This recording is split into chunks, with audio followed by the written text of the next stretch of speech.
There are a number of infectious components of canine infectious respiratory disease complex, which include viruses, bacteria, and mycoplasma species. Most infections involve the combination of a virus and a bacteria or mycoplasma. The viruses that are common causes vary geographically both internationally as well as nationally and have changed over the course of time. Specifically, the last two viruses, canine pneumovirus and pantropic canine coronavirus, are two of the most recently added viruses. The other infectious agents are Bordetella bronchoseptica, Mycoplasma species, and most significantly Mycoplasma cynos, Streptococcus equi subspecies Zoepidemicus, Pseudomonas pasteurella, and other bacteria. Canine infectious respiratory disease complex is generally associated with a high morbidity and low mortality.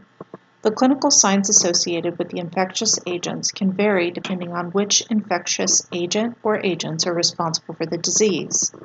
The incubation period for the disease or the combination of diseases can vary depending on the infectious agents that are involved. I found incubation periods from different resources that varied anywhere from 1 to 10 days. Illness can vary from a few days to a few weeks, depending generally on whether or not the exposure to infectious agents was transient or sustained. The population density of the dogs, for example in shelters or kennels, are far more susceptible, the initial health and age of the dog involved, and the number of pathogens the dog was exposed to. Possible clinical signs may vary depending on which infectious agents are present and may be altered by the specific combination of infectious agents. Although there's information on diseases associated with the specific infectious agents, the compounded or synergistic effect of disease combinations is not clearly understood. Generally, when a single agent is responsible for disease, the clinical signs are inapparent or mild. Bordetella bronchoseptica has widely been accepted as a common cause of upper respiratory tract infections in dogs. Its role in producing disease is somewhat complicated by the fact that it can also be normal flora in the trachea of dogs. The virulence of the bacteria varies, and dogs can be carriers or persistently infected. In a study in 2015 of the prevalence of respiratory pathogens in dogs in shelters that were exhibiting no signs of illness, 40.8% of the dogs tested positive for Bordetella using a PCR test. Whether or not these animals were persistently infected and what role this plays in producing disease isn't known. Bordetella bronchoseptica is known to affect the cilia in the trachea, though, and if the bacteria is affecting a dog's ability to clear mucus from the trachea, it may be setting up an environment that allows another virus or bacteria to proliferate. In the past, it's commonly been associated with either canine adenovirus or canine parainfluenza virus, and the combination of the bacteria with one of the viruses can lead to pneumonia. As a single agent, the bacteria generally produces a mild rhinitis, nasal discharge, and a cough. The virulence varies, however, and it can possibly cause a more serious and potentially life-threatening pneumonia, especially in puppies. To further complicate matters, the bacteria is able to avoid recognition by the immune system and can be shed for extended periods of time. It can also be maintained in the soil for 45 days and in lake water for at least 24 weeks, so it's hardy enough to remain in the environment. Canine parainfluenza virus has and remains one of the most common worldwide causes of respiratory tract infections in dogs. The virus causes a highly transmissible cough, and dogs in kennel facilities are at the greatest risk. Fortunately, the clinical signs generally resolve in approximately 6 to 14 days if there are no complications. The virus can cause a laryngitis and tracheitis that can cause gagging and retching. The resulting swelling of the vocal cords can cause the honking cough that's often associated with canine infectious respiratory disease complex.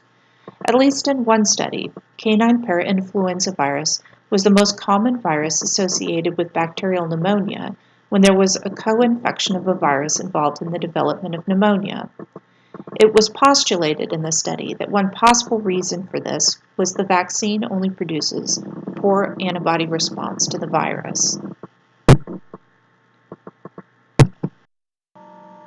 The respiratory diseases in dogs are generally transmitted by aerosolization from coughing or sneezing, but can also be spread by fomites. Young dogs, mixed populations of dogs, dense populations, and dogs in stressful environments are at increased risk of developing disease. Because the disease complex is generally associated with crowded conditions, anything to alleviate crowded conditions can help prevent disease. Crowding can cause increased likelihood the dog will come into contact with an infectious agent. It can cause increased stress and immunocompromise, reduce air quality, and compromise living conditions and sanitation.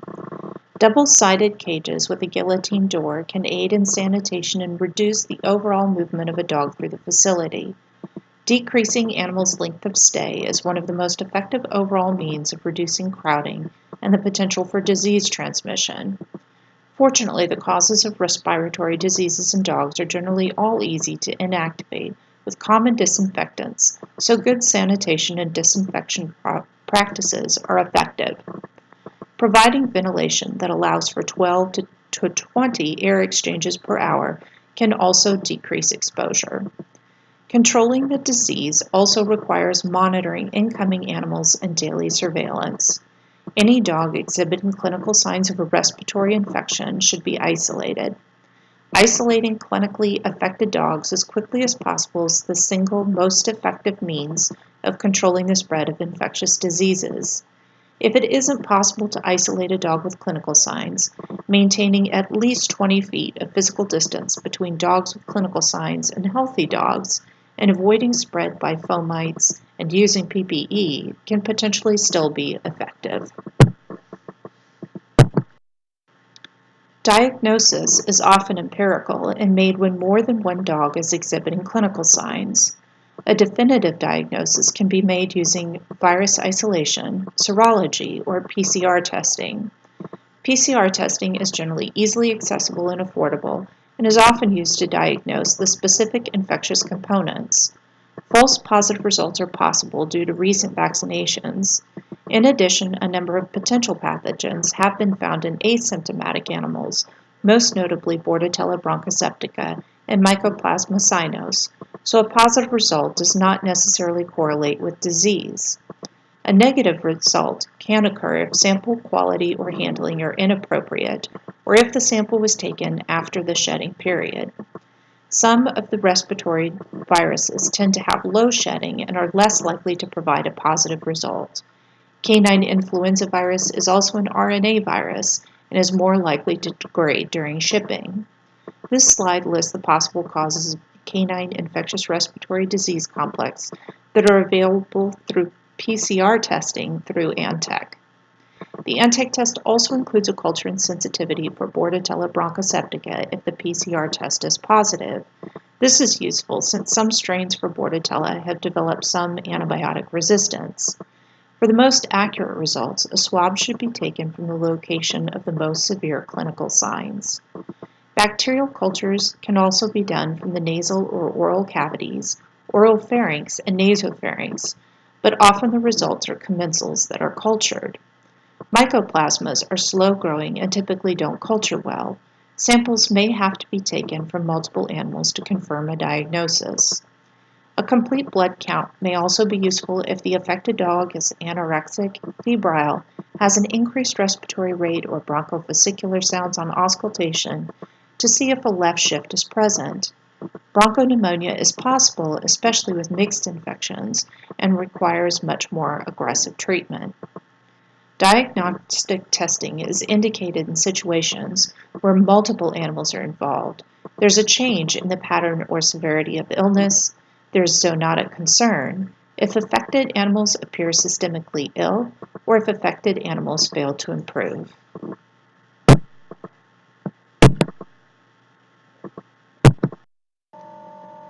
Although the disease is generally mild and self-limiting, some veterinarians in shelter settings may treat with antibiotics in case of Bordetella to hopefully reduce the likelihood of transmission. Others recommend withholding antibiotics in cases that appear uncomplicated and when clinical signs have been apparent less than 10 days. Doxycycline is generally used when Bordetella or Mycoplasma are suspected. If the bacterial infection is suspected to be secondary to a viral infection, cephalosporins, fluoroquinolones, or other broad-spectrum antibiotics may be more appropriate. Cough suppressants such as hydrocodone can also sometimes be useful. However, if the dog has a moist cough, increased bronchopesicular sounds, fever, lethargy, or inappetence, then cough suppression is contraindicated. There are vaccinations for canine adenovirus, canine parainfluenza, and Bordetella bronchoseptica. The efficacy of Bordetella vaccine has not been entirely determined. The vaccination is available in oral, parenteral, and intranasal formulations. The intranasal formulation provides the best protection. Intranasal Bordetella vaccination can be given as early as 2 weeks of age and offers protective immunity in as little as 48 to 72 hours. If the pup is less than 6 weeks of age at the time of the initial vaccination, the vaccine should be repeated after 6 weeks of age. Although parenteral Bordetella vaccinations are sometimes used, they're not recommended in dogs less than 8 weeks old and must be repeated in 2 to 4 weeks. The parenteral vaccine also does not include parainfluenza virus. Immunity for Bordetella vaccinations is generally considered 1 year. The intranasal Bordetella vaccination includes modified live canine parainfluenza virus and can contain canine adenovirus. The addition of canine adenovirus to the intranasal vaccination has not been proven to be of any benefit, however. Canine infectious respiratory disease complex is a complicated topic. In addition to the fact that there's still a lot for us to learn about these infectious agents and how they interact, they seem to be changing as we learn more.